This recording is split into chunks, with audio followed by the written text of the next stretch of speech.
صبر کسے کہتے ہیں؟ اور آپ جانتے ہیں کہ دنیا کی سب سے خوبصورت چیز صبر ہے۔ تو اپنے اللہ کے لیے ہر اس چیز پر صبر کرتے رہو جو تمہاری سوچ میں ناممکن ہے، کیونکہ اللہ کے لیے کچھ بھی ناممکن نہیں ہے۔ وہ ناممکن چیزوں کے ذریعے ہی تمہارا صبر آزماتا ہے، وہ ہر چیز پر قادر ہے۔ دیکھنا ایک وقت ایسا آئے گا کہ تمہارے اسی صبر سے وہ سارے دروازے کھل جائیں گے جو اب تک بند ہیں، کیونکہ اللہ کے لیے کچھ بھی ناممکن نہیں ہے۔ وہ ناممکن چیزوں کے ذریعے ہی تمہارا صبر آزماتا ہے۔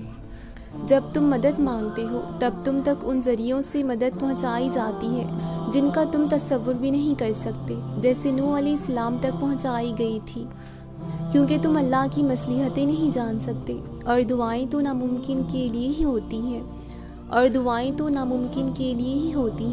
جو نوح علیہ السلام کا خدا ہے وہ تمہارا بھی تو خدا ہے۔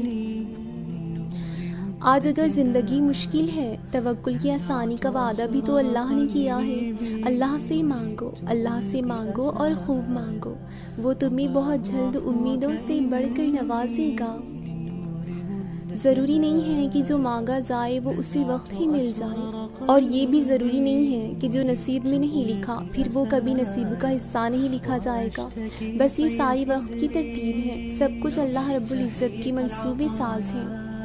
تمہاری سوچے ہوئے وقت کے مطابق نہ صحیح، مگر جو بھی ہوگا تمہاری رضا کے مطابق ہی ہوگا۔ اگر سب کچھ فوراً ملنے لگے اور ہو بہو ویسا ہی ملنے لگے جیسا تم چاہتے ہو، تو تمہیں کیسے پتا چلے گا کہ جو چیز اللہ رب العزت سے مانگ کر اللہ رب العزت کو منا کر ملے، اس چیز کا مزہ بن مانگے مل جانے جیسا نہیں ہوتا۔ اور اگر نیند آنکھوں میں اترنے لگے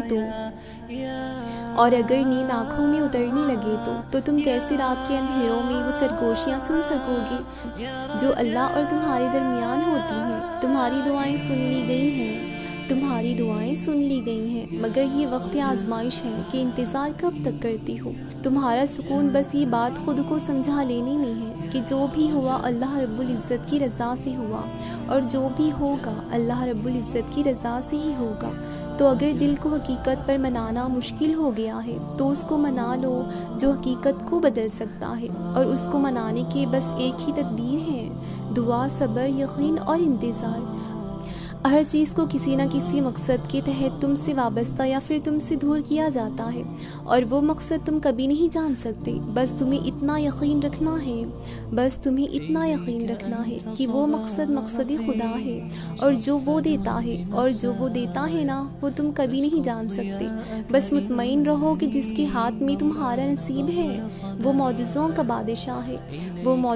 بادشاہ ہے، اور اس سے بہتر کوئی مصنف نہیں۔ وہ کہانی کا ہر رخ جب چاہے جہاں چاہے موڑ سکتا ہے، وہ نصیب کا ہر لفظ بدل سکتا ہے، اور زندگی کا ہر پہلو تمہاری چاہت کے مطابق بھی بنا سکتا ہے۔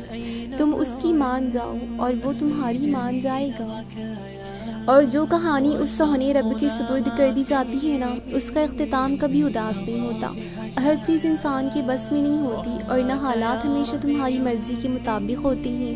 کبھی کبھی ان لوگوں سے ملنا پڑتا ہے جن سے تم ملنا نہیں چاہتے، اور ان سے دور بھی ہونا پڑتا ہے جنہیں تم کھونا نہیں چاہتے۔ کبھی کبھار زندگی ایسے موڑ پر لے آتی ہے جہاں بس دو ہی راستے ہوتے ہیں: پہلا یہ کہ حقیقت سے بھاگتے رہو، اور دوسرا یہ کہ اللہ رب العزت کی رضا میں راضی ہو جاؤ۔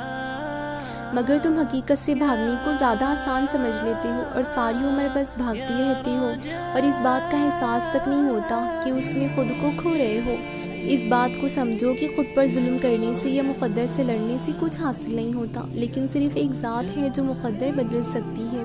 بس مکمل یقین کے ساتھ اس سے دعا کرو، کیونکہ جو اپنے معاملات اللہ رب العزت کی سپرد کر دیتے ہیں نا، تو پھر اللہ بھی ان کی رضا میں راضی ہو جاتا ہے۔ ساری بات ہی ایک کن کی ہے جس سے بگڑے ہوئے مقدر سنوار دیے جاتے ہیں، ادھوری کہانیاں مکمل کر دی جاتی ہیں، کیونکہ وہ اللہ ہے، وہ جو چاہے کرنے پر قادر ہے۔ وہ 70 ماؤں سے زیادہ پیار کرنے والا کبھی اپنے بندے کو تکلیف میں نہیں دیکھ سکتا۔ جو آنسو اللہ کی بارگاہ میں بہائے جائیں نا، وہ انہیں فراموش تو نہیں کرتا۔ تو بس اللہ رب العزت سے مانگ کر قبولیت کا یقین رکھو، کیونکہ وہ کن فرما کر معجزے کرنے پر قادر ہے۔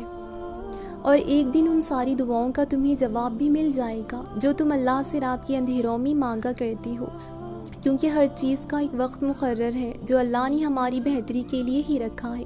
دعاؤں کی دیری سے اس وقت کبھی کبھار ہم اللہ سے مانگنا ہی چھوڑ دیتے ہیں کیونکہ وہ دینے میں دیری کر دیتا ہے، اور آپ اتنے بے چین سے ہو جاتے ہیں کہ اللہ کے اوقات کے بارے میں سب کچھ بھول جاتے ہیں۔ یہ بھی بھول جاتے ہیں کہ جس نے یہ برا وقت مقرر کیا ہے وہ اچھا وقت بھی تو لا سکتا ہے ہمارے لیے، وہ اچھا وقت بھی تو لا سکتا ہے ہمارے لیے۔ ابھی کچھ اچھا نہیں ہے لیکن کچھ دنوں یا سالوں بعد تمہارے لیے سب بہتر ہو جائے گا۔